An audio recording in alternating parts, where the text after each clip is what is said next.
Halifax Prime, a world at war. When we last left off, the great human defense force counterattacked by the Lord Commander himself was promptly crushed in the ashen wastelands of the Industrial Estate. Now the Ork host launches their assault on Sirus City against the stubborn, dug-in defenders.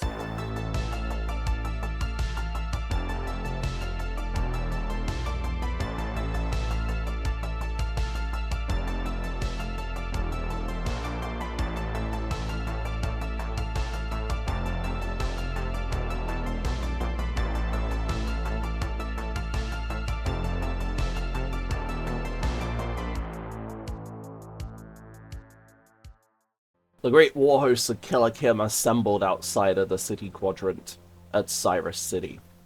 Their forces primed and ready for a fight. After failing their first assault, they had come back with greater numbers.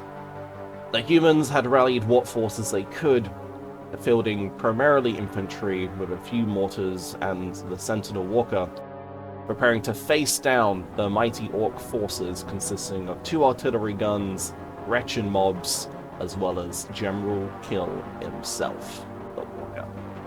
The first squad in the ruins opened fires, laying down several shots against the wretched.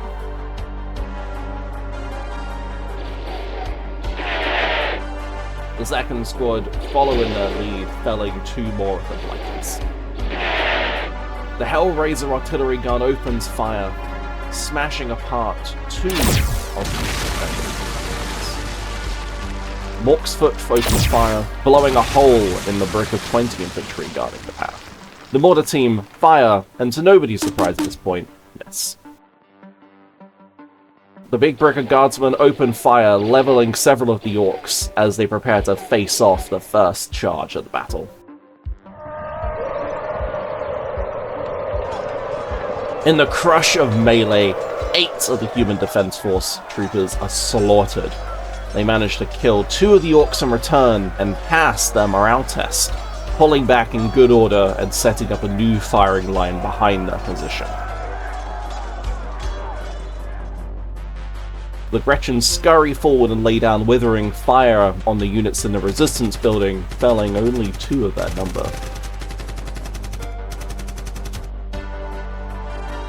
The troopers up on the battlements open fire at the oncoming Gretchen horde, killing only 1.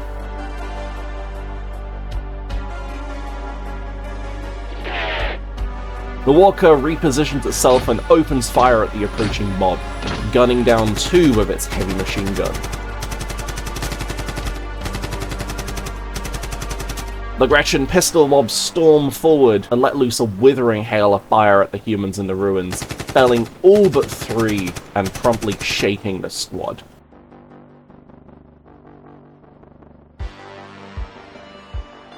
General Kill himself stomps forward towards the first squad sheltering in the ruins, its imposing metal construct looming over them menacingly, ready for next turn's charging.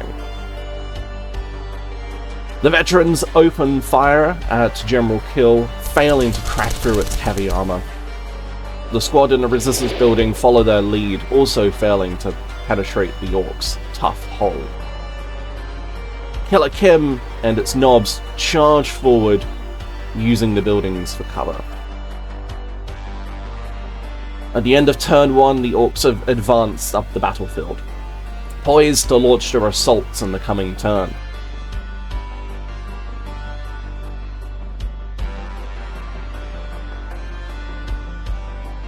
The guardsman group reposition. With their backs to the city, they have nowhere else to go but to stand and fight.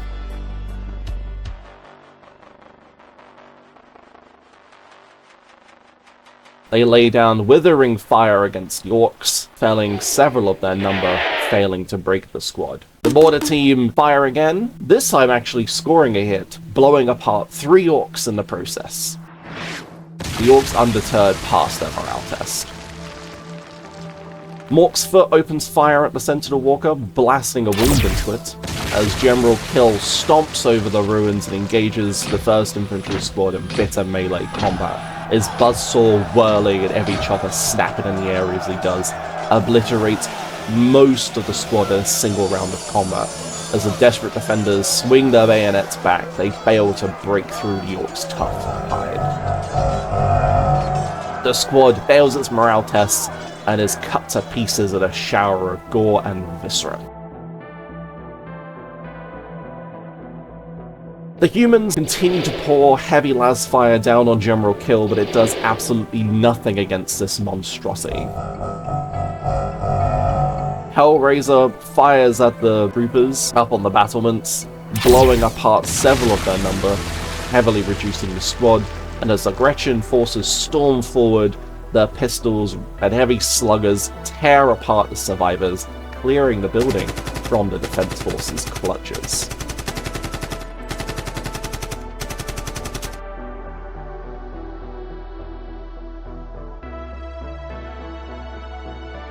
The Sentinel repositions further down the line, preparing to take the Ork threat head-on.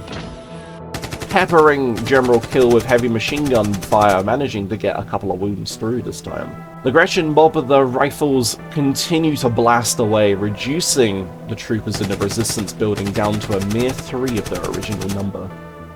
But the troopers refuse to break, knowing that their only way out of this is death, and they pass the morale test.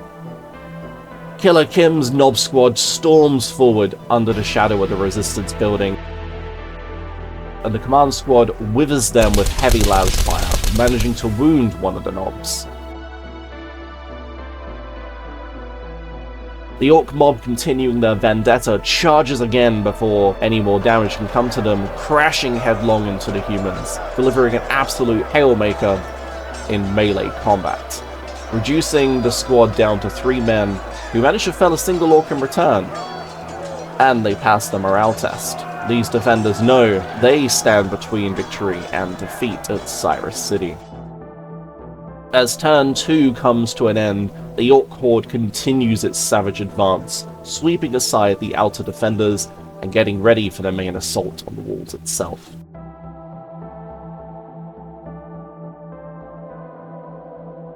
The mortar team continue to rain down shells, but it's obviously pointless as they continue to miss, to no surprise. The last humans open fire with their las rifles, felling 3 more Orks, but this too does not cause the Orks to break. This will be a battle to the death, for sure. Gorksfoot takes aim at the mortar team and mercifully puts one of them out of their misery, actually striking and destroying one of them. Hellraiser repositions and opens fire at the troopers that have rallied in the ruins, promptly killing one of them, and just shaking the squad again. These troopers cannot catch a break. The Sentinel stalks towards Killer Kim and the Nob squad, felling one of the Nobs and failing to shake the squad. General Kill turns on its heel and charges the Walker in bitter combat, both sides throwing kicks, buzzsaw whirls, and heavy claws snap at each other, dealing significant damage to the Walker as it fails to land any hits back on General Kill. The Walker fails its morale test, and as buzzsaw swoops in, severs its pilot in half, and the Sentinel explodes in a shower of shrapnel and debris. The Ork squad charges their adversaries, managing to fell all of them in brutal combat. Their numbers severely depleted, they have now broken through to the city itself. The command squad pours continuous heavy las fire down to the Nobs, slaying another one of them, but the Nobs refuse to break. Now this is their moment to strike. Killer Kim leads the charge up onto the rushed ramparts, and together they butcher 4 of the command squad's numbers, leaving only the commander, Luther, himself. Luther, with his glowing power sword, skewers one of the Nobs, left to face down Killer Kim himself. He promptly fails his morale test, and Killer Kim puts the Humi to the chopper. And with the Ork objective secured, and with little defenders left, those that manage to survive the battle fall back into the city, delaying the inevitable long enough, but it wasn't enough to stop the Ork assault. As the defenses crumbled, Cyrus burned, and the Ork horde swarmed through, sacking the city. In high orbit, a crackle transmission managed to break through the upper atmosphere. This is Commander Gabriel of the Battle Brothers 13th Fighting Company. We have arrived in system and are prepared to help. Join us next week as the Battle Brothers make landfall on Halifax Prime, prepared to do battle against the dreaded Ork Marauders alongside the Human Defense Force.